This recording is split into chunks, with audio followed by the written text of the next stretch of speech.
On va mettre en pratique encore un peu plus ce qu'est la Deep Tech avec 2 personnes et demie, on va dire, que je vais appeler sur scène. Vous allez comprendre pourquoi j'ai dit 2 et demi dans pas longtemps. Donc j'espère que Sandrata et Maël sont prêts, ainsi qu'Antonia. Ah, voilà, déjà Sandrata et Antonia. Maël arrive. Ah, il y a un petit souci technique. Ah bah très bien, tout seul, pas de souci. Enfin, tout seul avec Antonia, bien sûr. Ah, bienvenue à vous deux, j'ai envie de dire. Vous allez nous expliquer dans quelques instants ce qu'est Antonia et ce que, Sandrata, tu fais au sein du laboratoire qui s'appelle le LITIS. Sandrata vient de l'INSA, il va nous raconter ça dans un instant. Il y a quelques branchements à faire. Et pendant ce temps-là, je vais vous faire une petite page de pub pour mon média. On a MetaNews, c'est un média qui aujourd'hui est lu par 20 000 chercheurs. On a un podcast qui, je pense, va vous intéresser puisque l'innovation vous intéresse. Ce podcast s'appelle le Déclic Deep Tech. Le Déclic Deep Tech, il est présent sur toutes les plateformes d'écoute que vous pouvez imaginer, Google Podcast, Spotify, etc., etc. On a fait 2 saisons, un peu comme le Deep Tech Tour, avec 20 épisodes, 20 exemples d'hommes et de femmes à parité, de gens de chercheurs qui ont eu une bonne idée et l'ont transformée en une entreprise avec les hauts, les bas. Voilà, ils se sont confiés à moi. On en a eu beaucoup de bons échos, j'espère les vôtres, donc n'hésitez pas. C'est totalement gratuit et à votre disposition si vous voulez apprendre encore un peu plus pendant que les derniers réglages se font tranquillement grâce à Sandrata et que Maël est retenu en réunion, le collègue de Sandrata. Alors il va être question évidemment de robotique, hein, vous l'avez compris, pas de n'importe quelle robotique, pas de n'importe quelles applications. C'est un peu le futur qu'on a sous les yeux au moment où on parle. Moi, je suis toujours impressionné de voir que ce dont on nous parlait dans les années 70, dans les films de science-fiction, commence à prendre un petit peu forme. Vous aurez un deuxième exemple tout à l'heure avec, au moins aussi futuriste, je ne vais pas vous le dévoiler. Vous le découvrirez tout à l'heure. Il faudra rester en ligne à la fois chez vous et ici. Il faudra rester pour découvrir la suite. Voilà qui est fait. Alors, les branchements sont en train de se... Alors, Antonia est avec nous. Bon, on va discuter un petit peu le temps que les branchements se fassent. Le temps qu'elle récupère un petit peu du réveil. Donc, on va commencer par se présenter déjà. Sandrata, vous êtes chercheur, vous êtes doctorant. Oui. Olivia est Antonia est quelque part votre collaboratrice. Expliquez-nous en 2 mots ce que vous faites. Alors, moi, je suis doctorant en 3e année au LITIS. Je travaille en fait dans tout ce qui est robotique sociale. Donc mon sujet de thèse, en fait, ça consiste à étudier les interactions sociales entre plusieurs humains et plusieurs agents. Donc ce que j'appelle agents ici, ça va être des personnages virtuels ou des robots. Et donc l'intérêt, c'est de voir si on peut améliorer en fait les interactions qu'on va avoir entre différents participants.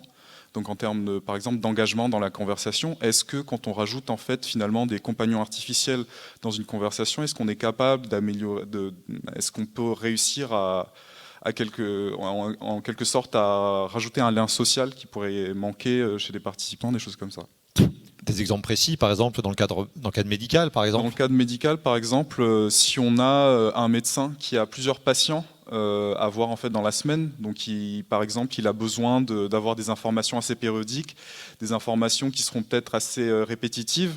Donc plutôt là où finalement on peut avoir un manque de médecins, on va peut-être pouvoir remplacer ça par des personnages virtuels ou des robots qui feront en fait, qui pourront remplacer dans des tâches un peu plus répétitives pour le patient et le médecin, de dire par exemple, est-ce que vous vous sentez bien aujourd'hui, est-ce que vous avez pu prendre des mesures, etc. Donc des informations qui pourront paraître assez simples à récupérer et donc qui pourraient se faire via un robot ou un personnage virtuel.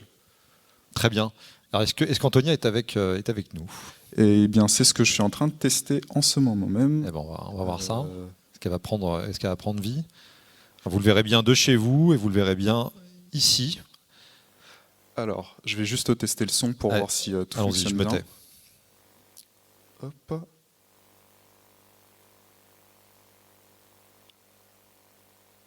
Salut.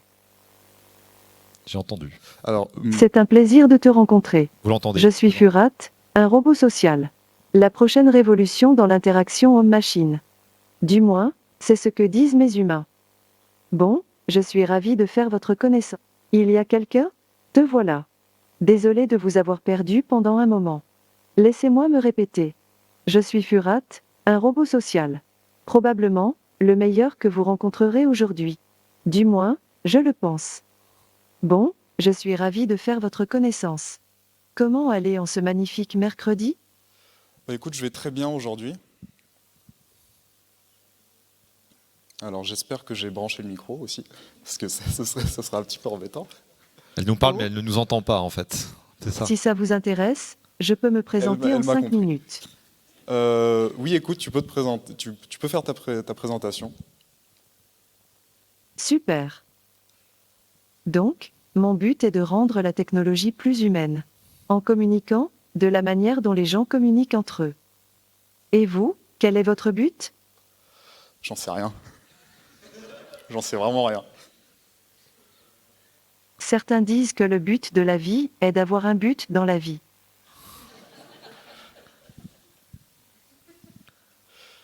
On paye des gens pour dire ça, normalement, hein. C'est vrai. Bref, comme vous pouvez l'imaginer, pour rendre la technologie plus humaine, j'ai besoin de nombreuses capacités.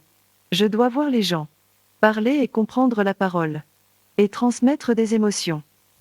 Beaucoup de choses peuvent être transmises par le visage. Par exemple,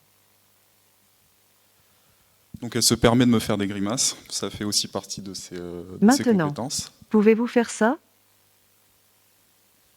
Donc en fait, ce qui est intéressant avec le Furat et ce qui n'est pas disponible en fait dans beaucoup d'incarnations robotiques en ce Peu d'humains moment, peuvent.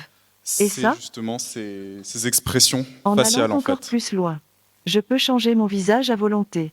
Je peux être de sexe différent. Tu vois? Ou une couleur de peau différente. Very réalistique. Comme ça. Ou ça. Voilà. Peu de robots peuvent faire ça. Qu'est-ce que vous en dites? Écoute, c'est pas mal. Je sais. Ils ont besoin de se relâcher un peu. Bon. Toute cette expressivité me permet d'incarner différents personnages. Vous voulez les voir? Oui, pourquoi pas. C'est parti.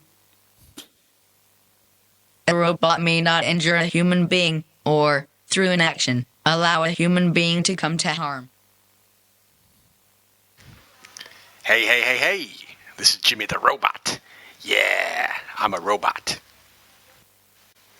The thing is, I'm stuck in this room all day, on this table.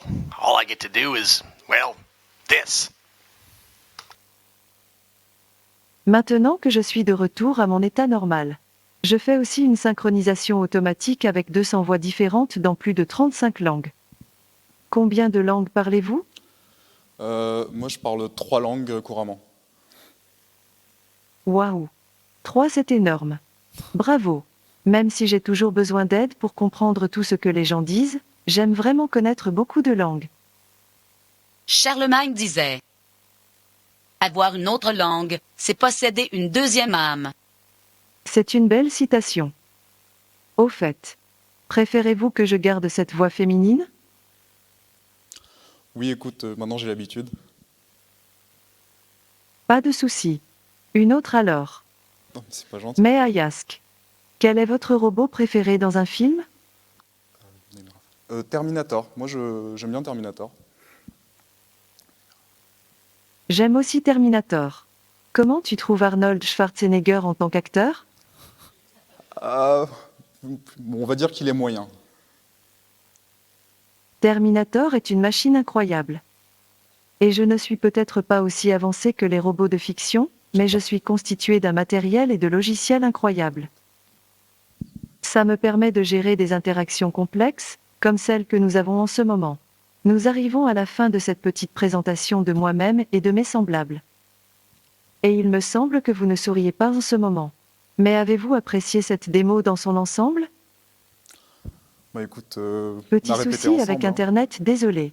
Nous arrivons à la fin de cette petite présentation de moi-même et de mes semblables. Oh, tu me Et on comprends dirait pas. que vous souriez. Avez-vous apprécié cette démo dans son ensemble? J'ai failli dire oui, figure-toi. Merci. Ça m'enlève un poids de l'épaule. C'est comme si je représentais tous les robots sociaux. Comment vous sentiriez-vous si vous représentiez l'humanité tout entière? Tu me poses des questions difficiles quand même.